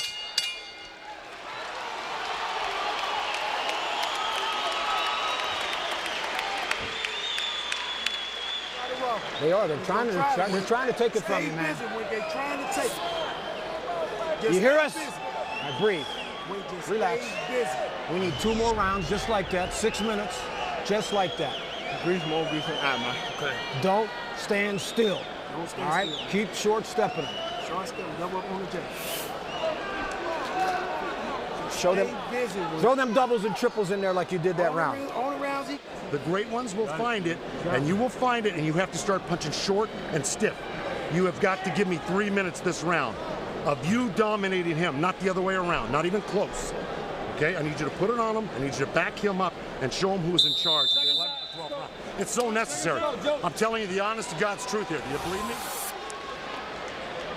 By CompuBox numbers, the 10th was a wipeout round. Winky Wright 30 out of 55, 16 to 28 power shots, 14 to 27 jabs. A brilliant round for Wright. Mosley landed 9 punches. If Harold Letterman's card is correct, Shane Mosley needs a knockout. You heard Winky Wright's trainer say doubles and triples, meaning don't go for the big shots, stay under control. I think that's a smart thing to say because Shane is a big puncher. Although he's at a higher weight class, he still is an explosive puncher.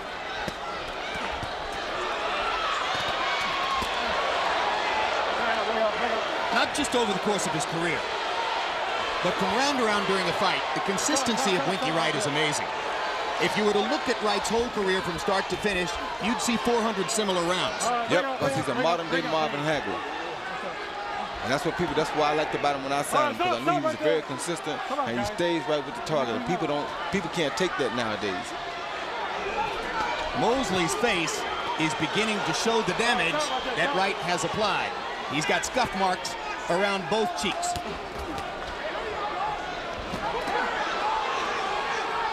Break out, please. Come on, stop pulling, man.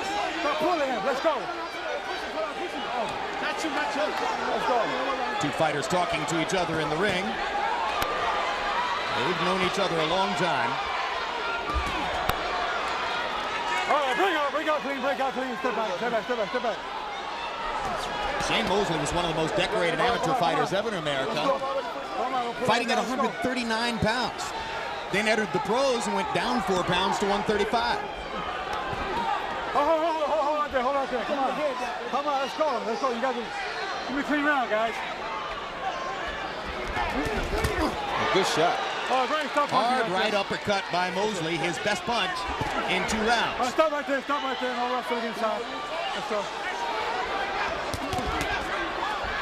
Stop right there. Come on, guys, come on. Whenever Shane lands a combination, Winky comes back with straight left hand. Always does. Always make sure he gets his punches back.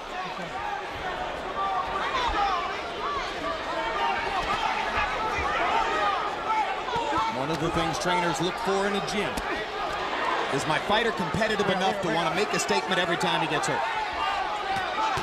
Oh, good shot, Winky Wright with a straight left hand right into the mouth of Shane Mosley. Anytime Shane waits on him, that's what's going to happen to him. Wright barging into Mosley with the jab again. Pops him with the left hand. Backs him off with a body shot. The jab basically hard body shot by Mosley. His best punch of the round. And Wright has a rare moment of walking away. It's going to come down to this round right here. It's about this round. Yeah. Who got the arm? Not control. That's it. Back of the neck.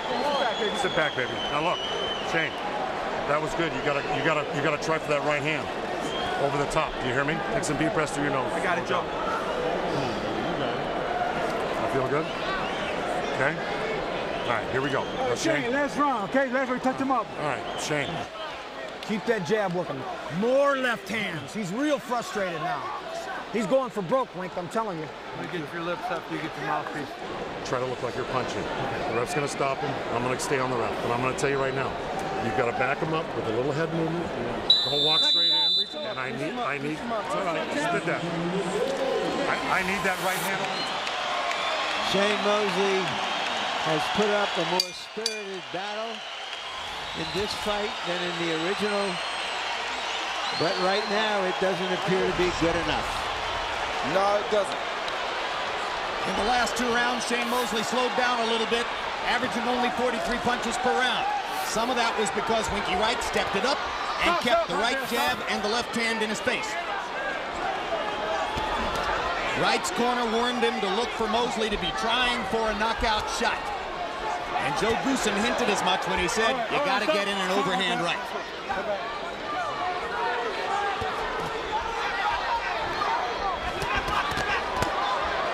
All right, bring it up, bring it up. Bring it up, pull back.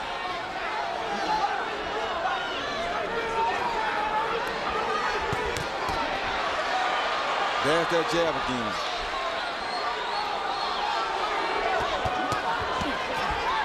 Stop right there, stop. Roy Jones, Shane Mosley was the greatest lightweight of this era. The greatest lightweight since Roberto Duran in the eyes of many, including Larry Merchant. He probably knew when he left the 135-pound division to move north for more money that he was leaving behind the neighborhood in which he fought best, right? Yes, he did know that. A lot of times we make sacrifices like that because we're in this sport to make money, also to be a professional. He already accomplished what he wanted to accomplish as a professional. He became world champion. Then, at that point, it was time for him to go up and make money. He has to survive. He has family to feed. He has to survive and make money, too. So his money was to move up and take the big fights. That's why he's here right now. And, of course, he made the big splash by beating Oscar De La Hoya at 147 pounds the first time. Ultimately moved up to 154 and beat De La Hoya again. But other than that, it's been mostly rough sledding for Shane Mosley. Look, you know, keep in mind that between Mosley and De La Hoya at 154, the only good fighter either of them beat, which is De La Hoya beating Vargas. Most fighters, even the best fighters, when they move up in weight, they're not as dominant as they were at the lower weights. And maybe that's just the story of this fight, as it was the first time. Winky Wright has been a 154-pound fighter his entire career. That, at the end of the day, was probably enough of an advantage to separate Winky Wright from Shane Mosley. Yeah, it probably was. Stop, stop! Stop right there!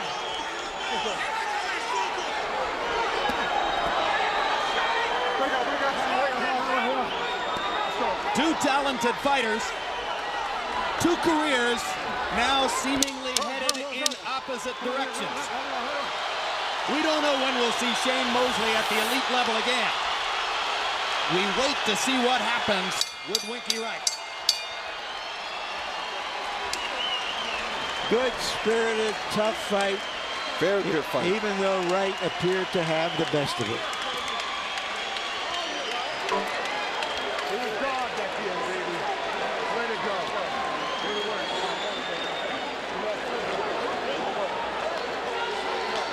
Shane Mosley tried to hang in there until the miracle, but the miracle never happened. The miracle was that right jab for Winky Wright. Trust me. Two of the classiest people in the sport with a spirited and fun performance. Harold Letterman had you scored. Okay, Jim, 117, 111, 9 rounds to 3, Ronald Winky Wright. Certainly Shane Mosley won that 8th round. He also won rounds 4 and 5. Round 5, Winky Wright just gave away. Other than that, I thought it was all Winky Wright. Clean punching, like Roy said, with the right jab, the right hook, the straight left. Effective aggressiveness. He backed him up the whole fight. Tremendous defense. Catches everything on the forearms and the elbows. I thought it was a little bit closer than that. We'll have to wait to see what Las Vegas's finest judges believe? Well, only one of them is from Las Vegas. As we take a look at the 3 judges for the fight, Hubert Earl is from Nova Scotia, Canada. And scoring De La Hoya against Campos is not exactly scoring at the upper level of the sport. Dwayne Ford, of course, is a decorated veteran from here in Vegas, one of the best-known judges in the entire world. Scored the second Mosley De La Hoya fight for Mosley by the margin of 116 to 112. And Tommy Kazmarek is from New Jersey, although, of course, you've seen him at the upper level many times. Scored Forrest's first win over Mosley, 115-110 for Forrest. Now let's go to ring announcer Michael Buffer, who has the results. Ladies and gentlemen, here at the Mandalay Bay, we go to the scorecards. Hubert Earl scores the contest 114 to 114. He has it even. Tommy Kazmarek and Dwayne Ford both have it 115 to 113 to the winner by majority decision, and still recognized as the undisputed super welterweight champion of the world, Winky.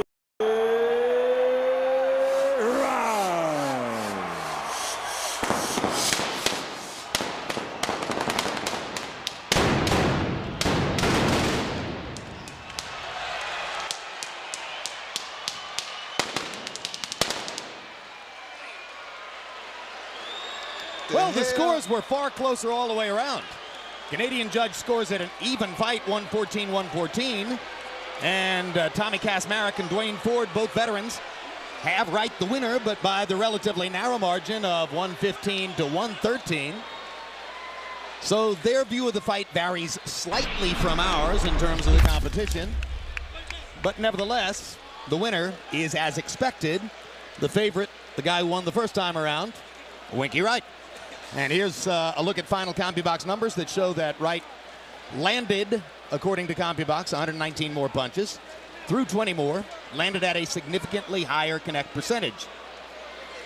These are not the numbers from a 2-point fight by and large, but at the end of the day, all's well that ends well. Wright landing 92 more jabs, throwing 108 more, and at 35% with the longer jab, you are going to keep your opponent on the defensive most of the night, and that's what he did. Larry Merchant stands by with the winner, Winky Wright. Thank you very much, Jim. Beautiful job. Congratulations, Winky. Why was this more spirited and even tougher fight than the first one? Well, he went home and he worked on what he did on the first time. I give it to him. He gave a great fight this time. I still thought I caught him more, but he was standing up. He was a great fighter. Like I said, I'm glad to been fighting Shane Mosley. He's a great fighter. He deserved the rematch, and I gave it to him. Have you had a tougher fight than this? I don't really know. That was a very good fight. Shane came to fight. He did a lot. You know, he had better defense this time. I take my hat off to him. He's a great fighter. I love him. I'm glad to give him my opportunity. I give it back to him. I do. Bernard and De La Hoya, me and Shane need to do it again. What happened early in the fight when you got nailed and you decided to show him that you could take his punch and drop your hands? What was the point? Nah, it was just, I wanted to let him know he couldn't hurt me, but he got a good punch, but, you know, I just feel that I've been hit with bigger punches, but he's a great fighter. He got all the heart in the world. I take my hat off to him, and I just want to show I can take a punch. Where do you think you're going to go from now? My understanding is you believe you don't have a manager now, you don't have a promoter now, you're free to go anywhere. What's your choice? I want Tito Trinidad. He looked the best out of everybody to me. You know, I just think me and Felix would be a very great fight. And then me and Bernardo De La Hoya, you know, whoever won the fight, I want them three. And then, like I said, I'd love to get Shane another shot because I think this was a great fight. I think the fans loved it, and I want to get the fans what they want to see. Thank you very much again. Congratulations. Thank you. Hold on, I want to say what's Winky. up, St. Pete, everybody home in Tampa. We did it, baby. DC, holla. All right. Okay. Shane, you came with a little bit more tonight. What was the difference for you between the first fight and this one? Well, the first fight, you know, I didn't have as much energy. This time I had more energy. As you can see, you know, they coming to the last, towards the last part of the round, I had them on the toes, moving around, getting away from me because I was hurting him with shots, body shots. And at the end of the fight, I was stronger than he was. But you know, things happen. I mean, the referee, the judges gave it to the champ. I don't know. I mean, in the last round is what he's trying to say. Yeah, we thought he definitely won the last Yeah, round. you know, I was on the attack. You know, I had him clinching and holding and running for dear life. And, you know, I mean, those things happen. What makes him so tough for you? Well, I mean, he's pretty tough because he has that great right jab, the southpaw jab, and the southpaw stance. And it makes it a little tough to get inside and pick him with the different shots and stuff. But, you know, he's a hell of a southpaw, hell of a fighter, and, you know, he gave it all his hard stuff. But, you know, I still, you know, thought I won the fight. But, you know, those things happen, so we move on. All right, Shane, based on this fight, even though you've been losing more fights lately than winning, do you feel boosted in some way that people are not going to say it's all over for Shane? What do you think of where your career could be right now? Well, you know, like I said, that fight, you know, I really thought I won the fight, and people understand and know that, you know, I was in there giving them my all, and that's what I come to do. You know, when they see me fight, I fight, give them 100% all, and then you're going to get a good fight. All right, I saw Oscar De La Hoya the other night. He said that he weighed about 150. He thought he might go back down to welterweight if some opportunity that he liked came up there. Any thought on your part of moving back down where you were more effective? I don't think so. I think that my weight is at 154. But, you know, you never know. I mean, I got to get in the gym and work out and see how I can do things. But I think that 54 is my weight, though. So does this fight and the result encourage you to go on or discourage you because you lost again?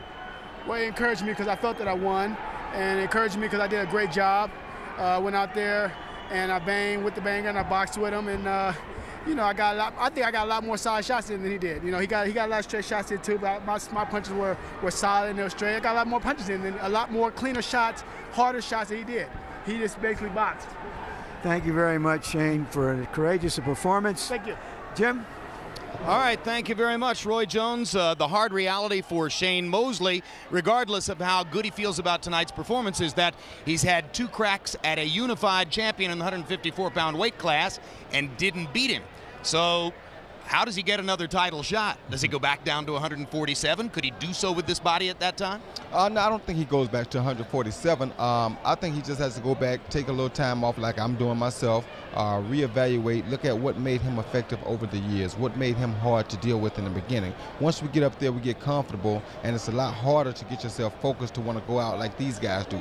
Winky Wright can't afford to lose to Shane Mosley right now and come back, because if he ever lost, it's over for him. Shane can lose. If Shane comes back next month and looks brilliant in a fight, it's going to be just like Rockman. He's going to be right back on the scene. If I go right now and say, you know what, okay, I'm going to drop everything and come back and whoop some ass, it'll get hot. And I can get a big fight because I'm Roy Jones, just like Shane Mosley was. But these guys who come up, their whole thing is they can't afford to lose. Right. And when we out there with them, we have to realize that they can't afford to lose. There's no more tomorrow for them. We can go make up for it. They can't. All right, let's talk about Winky a second. Winky's looking at a big trifecta. He wants Oscar De La Hoya, who's maybe a little smaller than he is. He wants Bernard Hopkins or Tito Trinidad, both of whom are maybe a little bigger than he is, and he'd probably have to go to 160 to fight either of those guys. What's the best matchup? The best matchup right now is to take Tito. Reason being because Tito's hot right now. Tito's looking real good right now. I would go after Tito. The other two, they might try to double team him, so I don't know if I would jump in that right now. They partners, so it's a little different. But if I were him, I would go after Tito. Wouldn't Tito be the favorite over Winky? He probably would, but you see that pressure that Winky keep on him? That'll nullify all that right away. All right, thanks very much, Roy. Larry Merchant, your thoughts about another Winky Wright win over Shane Mosley? This one very close on the scorecards. Jim, you know, I've been reading lately about how Shane Mosley was in a do-or-die, win or lose, put up or shut up kind of situation. But I've been thinking about the fact that, you know, within a few months, we've seen De La Hoya go down, we've seen Roy Jones go down, we've seen Shane lose again. I can't help but think that even though we all know they went up in weight and class for economic reasons, as fighters have always done, that if Shane Mosley was still a lightweight, he'd be the best lightweight out there. And if Oscar De La Hoya was still a welterweight, he'd be the best welterweight out there. And if Roy Jones was still a middleweight, he'd be the best middleweight out there. So when you talk about a fighter being over, how do you factor all of those things into it? it's over maybe at these weights, or can they still have one shot? As we've said before, if you've accomplished what these fighters have, it just takes one win to bring you back, and I wouldn't be surprised if any of them had it in them. All right, stay right there because we got one more thing to talk about. Earlier we talked about the December 11 pay-per-view, Vitaly Klitschko defending his heavyweight title against Danny Williams. There's another big pay-per-view 1 week from tonight when we bring you the third installment between Erik Morales and Marco Antonio Barrera, and regardless of what happens in the third fight, it takes its place as one of the greatest trilogies in modern boxing, because when they met the first time, February 19, 2000 in this building, they fought one of the most violent 12-round fights of the last 10 or 15 years, a fight in which amazingly there were no knockdowns because most of the fight consisted of two world-class fighters standing at close range and trading their best shots. You'll seldom see anything like it. It was a hellacious bout. Most of us thought Barrera had won. Morales got a close split decision. They fought again 2.5 years later. The first 6 rounds, by Barrera's design, were tactical. Then in the last 6 rounds, a reprise of their first fight. A violent set 2 in which they once again traded shots down the stretch. This time, most of us at ringside felt as though Erik Morales had landed the sharper, better punches and deserved to win the fight.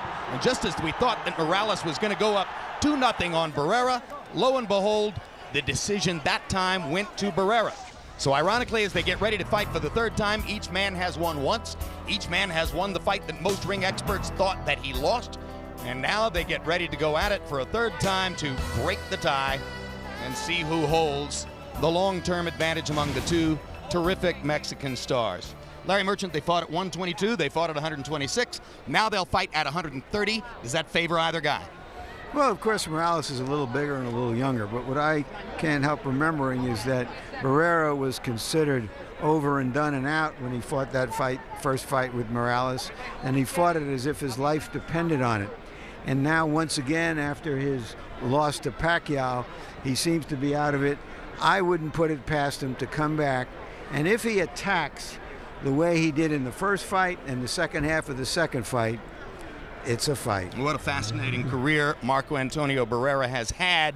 Roy Jones, he's been one of the smartest and most resourceful fighters in the sport, but as Larry alluded to, about a year ago, he took a brutal beating from Manny Pacquiao in San Antonio. Some wondered if that was the end of Barrera's career. Could it affect him in this fight? It could affect him mainly because of the confidence level. Anytime you go through a beating where you were totally outclassed, outboxed, outmanned, it has to do something to your confident level. I don't care how confident you are, the confidence cannot be the same after coming off such a loss. Now, what else I think it does is it gives Erik Morales a better idea, a bigger picture of how to deal with Marco Antonio Barrera. So that's what I think it is. I really enjoyed myself tonight. I really enjoyed all the fights that happened, and I really love the Barrera-Morales fights. Yeah, you're going to have some fun next weekend. Check them out. You're going to see some good fights. This is going to be great fun, no question about it. Body Head Bangers Volume 1 in the stores, and I go get that too. You know I got to tell you. We'll have a final word on what happened in the ring here in just a moment. Right now, let's look ahead to some upcoming programs on HBO. He was the comic genius in The Pink Panther and Dr. Strangelove. Who are you? I'm Peter Sellers. But there's a side to Peter Sellers you've never seen. Me. Until now. Your father is a talentless, empty man. Did you know that? Yes, Daddy. Jeffrey Rush, Charlize Theron, John Lithgow, with Stanley Tucci and Emily Watson. The life and death of Peter Sellers. There's a time and a place where new legends are born. Enter the Bad Zone. Jermaine Taylor is on the road to glory and has a title fight in his sights. But former champion William Joppy isn't about to give up. Will Taylor show the world his best and stake his claim as the next great middleweight? Or will the veteran give him his greatest challenge yet? The baddest on the planet are ready to rock. Live Saturday, December 4th. Boxing After Dark, building new legends, one round at a time. Next week on HBO pay-per-view, as we just mentioned, it's the conclusion of the Erik Morales-Marco Antonio Barrera trilogy. And December 11 on HBO pay-per-view, heavyweight title holder Vitaly Klitschko defends against Tyson Slayer Danny Williams. Klitschko wanted to face Iron Mike, but we'll deal with the man who knocked him out instead. Earlier this evening, here on HBO's World Championship Boxing, you watched Ronald Winky Wright pound out his second decision win over Shane Mosley. This one a narrow majority decision in a fight in which Wright once again imposed his greater size and boxing skills on his good friend Mosley. Shane remains a courageous and tough fighter, but with hard luck in his last 6 fights. Next on HBO, stay tuned for Family Bonds, followed by The Wire on the East Coast and the premiere of Once Upon a Time in Mexico on the West Coast. And now for our entire HBO crew, I'm Jim Lampley saying so long from Las Vegas, Nevada.